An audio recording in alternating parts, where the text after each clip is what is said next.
Oliver, stay.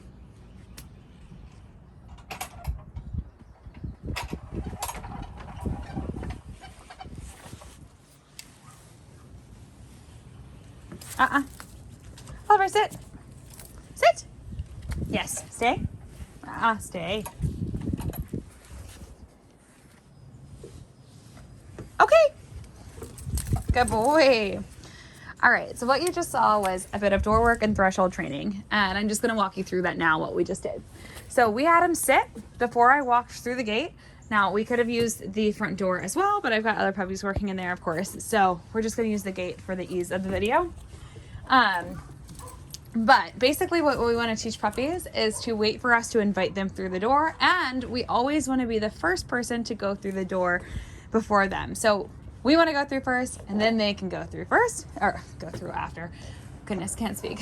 But anyway, so we want to teach them that for a few reasons. One is safety and threshold training. We want to prevent door dashing. So by us practicing inviting them through, it will help prevent door dashing. And then the other thing is there's something in dog psychology. So there are back of the pack dogs, middle of the pack dogs, and front of the pack dogs. Now, very rarely do you get a front or a back of the pack dog. Most dogs are middle of the pack dogs. It just comes down to their psychology and like leadership dynamics. But we want them to understand that we are the leader of our pack, which is our family, right? So by going through the door first, we will teach them that when we tell them sit and wait, and then invite them through. That will help. And then the other thing is that we want to stand in front of them. So if we're out on a walk and we have them sit, we want to just stand slightly ahead, and same if we're just have them in the house or whatever it may be. But if you can position yourself ahead of him, that also helps let him know that you're in charge and you're going to keep him safe, and he doesn't have that really, really big stressful task of protecting you. Because if you communicate to him that he's in charge or that he's in the leader, then, oh my goodness, a bit middle of the pack dog is going to be a little bit stressed out knowing that they are supposed to protect their family. Now, of course, I have no doubt that every dog would come to their family's aid if needed, but that's not the same as him understanding that he can trust you and count on you to keep him safe. So that's why we're going to do that. So you always want to have him on a nice secure leash when you're practicing threshold training.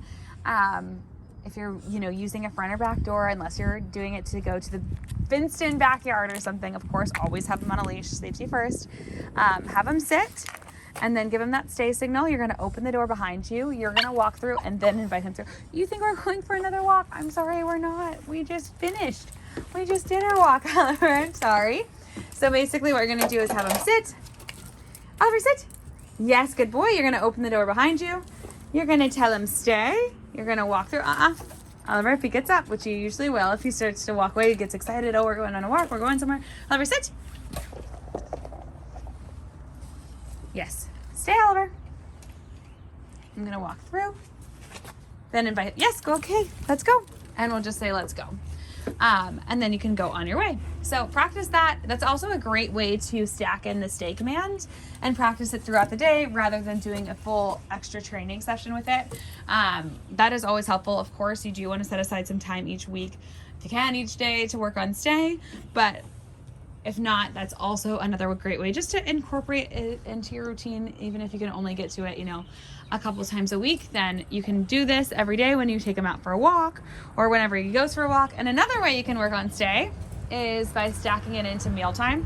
We always feed one meal in the crate to build positive association there, and then we will feed the other one out, usually in the kitchen or the living room, wherever. Sometimes if I have another trainer with me, we'll divide it out, and then we'll practice stay before a meal, and then we'll say break when we let them go eat. So door training and mealtime is a great way to practice stay just in your daily routine. And then just keep in mind that this is really important from a safety perspective with door dashing. And then also just keep in mind what I said about walking through doors first and inviting him through.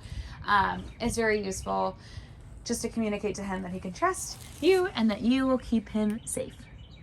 Let me know if you have any questions about anything we went over in this video. Door work, threshold training, the psychology and studies behind the middle of the pack dogs and making sure they see us as the leader.